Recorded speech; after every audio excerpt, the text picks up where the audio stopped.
you're not saving the planet by going vegan. You're not doing anything. While I'm known for a carnivore diet, I'm for a diet that works for people. And I think meat is a part of that diet.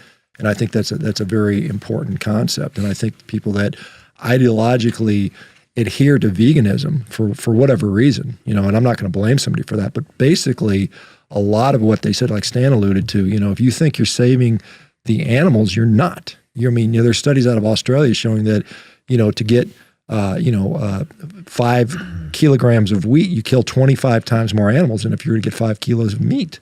Oh, so, wow. The animal density, now they're smaller animals, they're not as cute, maybe they're not as cute as a cow, but they are, as Stan pointed out, they're mice, they're rabbits, they're foxes and deer. Well, the rabbits are kind of cute, right? And they even shoot thousands of kangaroo. And they shoot a lot of deer too to prevent them from eating the crops. And it's not in Australia, but here in the States. But the assumption is, well, that's all unintentional. And I say, well, what do you think of pesticide? Do you think what does the name pesticide mean to you? When you break it down, it's something designed to kill pests. That's not unintentional. They do that with the very intention to kill every single animal. When they grow these crops, they don't want anything else to live there. Nothing else can live in that environment. It's a dead ecosystem except for that one specific crop. So they kill every worm, every mouse, every rabbit. Everything is dead.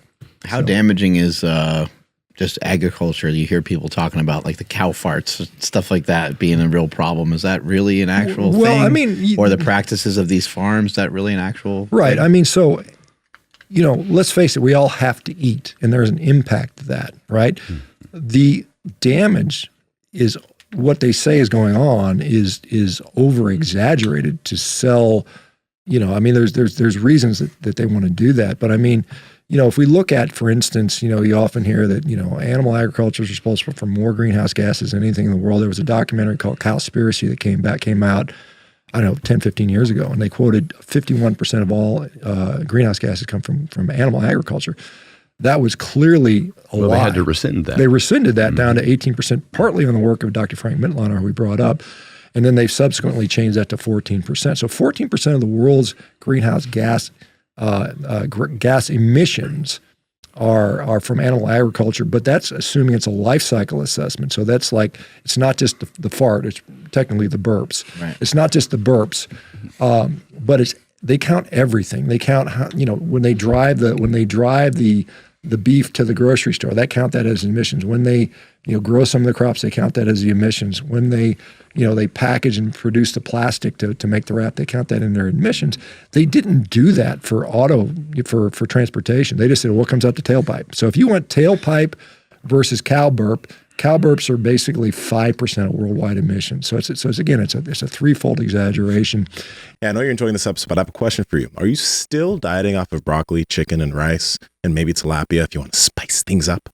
Well, it's 2021. We're past that. That's why we've partnered with Piedmontese Beef. Now, Piedmontese is an amazing company that has cuts of beef that are really high fat or cuts of beef that are low fat. So if you are dieting on a low fat diet, you don't need to resort to the weak bird of chicken. You can instead eat some beef, eat some steak, and still end up getting the results you're looking for. So, Andrew, can you tell the people how to get it? Yes, you guys got to head over to Piedmontese.com. That's Piedmontese.com. At checkout, enter promo code PowerProject for 25% off your entire order.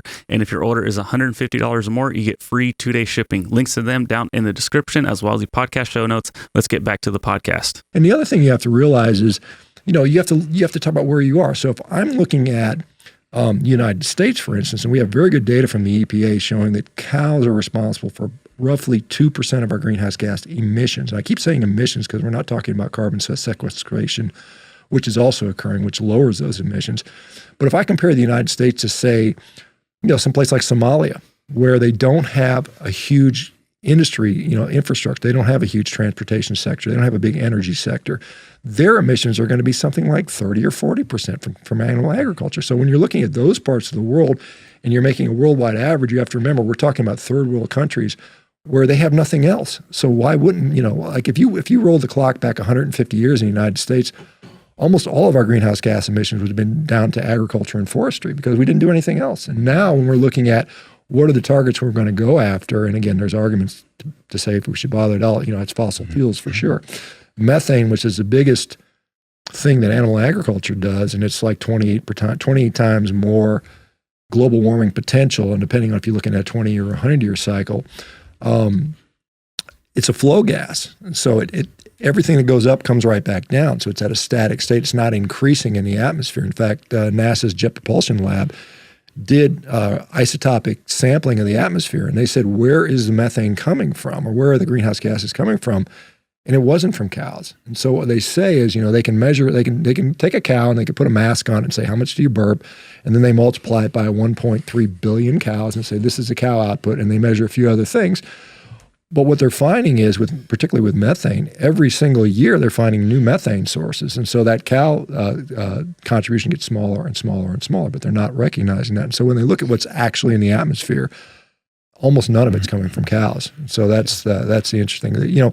We had in 1978 or 1980 or so, the world cow population was at its maximum. It was like, there was like an extra 100 million cows than there are today. So we actually have less cows. In the United States in particular, 1977, we had 130 million head of cattle in the United States. Now we're down to 95 million. So the cow numbers have gone down. And producing twice as much and milk. We're producing more milk and more meat because we're more efficient. But the cows have actually gone down. Our meat consumption has gone down. And yet what's going on. We have more greenhouse gas exposure. We have more obesity and more disease. So why would that happen if it's going the other way, if it's driving that? It doesn't make sense. Yeah. And it's not the case. Some efficiencies can be had. Obviously, the United States is far better at the economy. India, for instance, probably has 10 times as many cows for the same milk output. Well, India, yeah. So in India, it's interesting. India has either the largest or the second largest herd of cattle in the world. They have 220 million or 250 million head of cattle compared to the U.S. is 90 million. From the dairy side, it takes them almost 20 times as long to produce the same amount of milk as we do in the United States. Wow. So they're very inefficient there. And so really, if you wanted to talk about how do we go forward with the planet, and most of the cows in India are pretty disease-ridden. They're covered in, they're loaded with parasites because they just roam and eat garbage. I mean, that's what they do. They're not really managed very well.